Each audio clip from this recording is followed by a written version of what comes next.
দুর্বার সিনেমা দিয়ে বিরতি কাটিয়ে বড় পর্দায় ফিরছেন অপু বিশ্বাস। এই সিনেমা এবং সাম্প্রতিক কাজ ও ভাবনা নিয়ে আনন্দযোগের সাথে যুক্ত হয়েছিলেন ঢালিউড কুইন। ধামাকা তো আসতে চলেছে দিদি, হ্যাপি নিউ ইয়ার, কেমন আছে? হ্যাপি নিউ ইয়ারে ভালো আছি। আমরা জানি ইতিমধ্যে বেশ কিছু কাজ আমাদের দর্শকদের চলেছে, সেই কাজগুলো সম্পর্কে একটু জানবো। দুর্বারের দুটো পোস্টার আই থিঙ্ক সোশ্যাল মিডিয়াতে খুব ভাইরাল হয়েছে। সো এটা তো অবশ্যই একটি কাজ। তারপরে আগামী কিছুদিনের মধ্যেই আমার সিক্রেটের শুটিং শুরু হয়ে যাবে।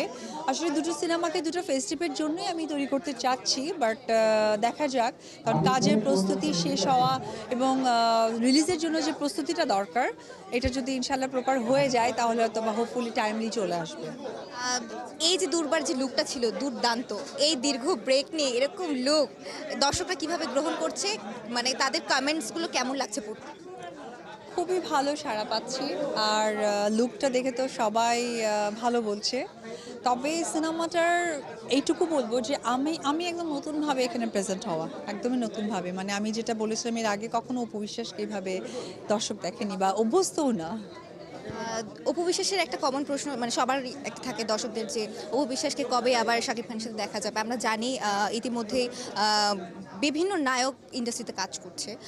অপু বিশ্বাসের পছন্দের সিলেক্টিভ কোনো নায়কের ক্যাটাগরিজ আছে কিনা সিনেমার জন্য, যেহেতু সিনেমাতে আমরা দেখছি না অপু বিশ্বাস? না না না, আমার সবার সাথে আমার গল্পে বা প্রযোজকের প্রয়োজনে যে আর্টিস্ট প্রয়োজন সেটাই ইম্পর্টেন্সি। সো এখানে থাকবে কেন, কারণ সবাই এত ট্যালেন্ট অ্যাক্ট্রেস বাংলাদেশে। সো কারো থেকে কেউ কোনো কিছু কম না। একটু ছোট করে জানবো, এবারে নতুন বছরটা কেমন কেটেছে, কোথায় সেলিব্রেশন হয়েছে? বাসায় নর্মালি কেটেছে। আসলে আমার কাছে ওরকম বছর নিয়ে কোনো প্ল্যানিং থাকে না। আমার কাছে মনে হয় যে ঠিক রেগুলারের মতো যেমন রাতে ঘুমাই, সকাল হলে আর একটা দিন শুরু হয়, ঠিক ওরকমই কেটেছে। আহ, এবার অপু বিশ্বাসের যেহেতু আমরা একটা গ্র্যান্ড একটা ওপেনিং এসেছি, নতুন করে নতুন বছরটা আবারও নতুন গ্র্যান্ডভাবে শুরু হলো, কেমন লাগছে? বছরের শুরুতেই একটা এত বড় একটা ব্র্যান্ডের সাথে যুক্ত হয়েছে, এটা একটু দায়িত্বও বেড়ে গেল কাজের জায়গাটা। আর সবথেকে ইম্পর্টেন্ট হচ্ছে যে আমি এই ধরনের প্রোডাক্টগুলোর সাথে নিজেকে যুক্ত করতে বেশি পছন্দ করি, কারণ আমার কাছে মনে হয় যে যেহেতু আমার একটা বিজনেসও আছে, signature baby beauty parlour and boutiques, so আমি একটু সৌন্দর্য নিয়েই কাজ করতে পছন্দ, এবং আমি নায়িকাও, একজন চিত্রনায়িকা। সেই জায়গা থেকে আমার সেই সুযোগটা আছে মেয়েদেরকে ইনফরমেশন, নট অনলি মেয়ে ছেলে সকলের জন্য, মানে স্কিন কেয়ার বিষয় নিয়ে। সো এটা নিয়ে অন্যরকম একটা আমার উন্মাদনা কাজ করছে। বিজনেস, সিনেমা, আবার ফ্যামিলি, তিনটা কিভাবে সামলায় অপু বিশ্বাস এত সুন্দরভাবে? নর্মাল হয়ে যায়, আসলে হয়ে যায়।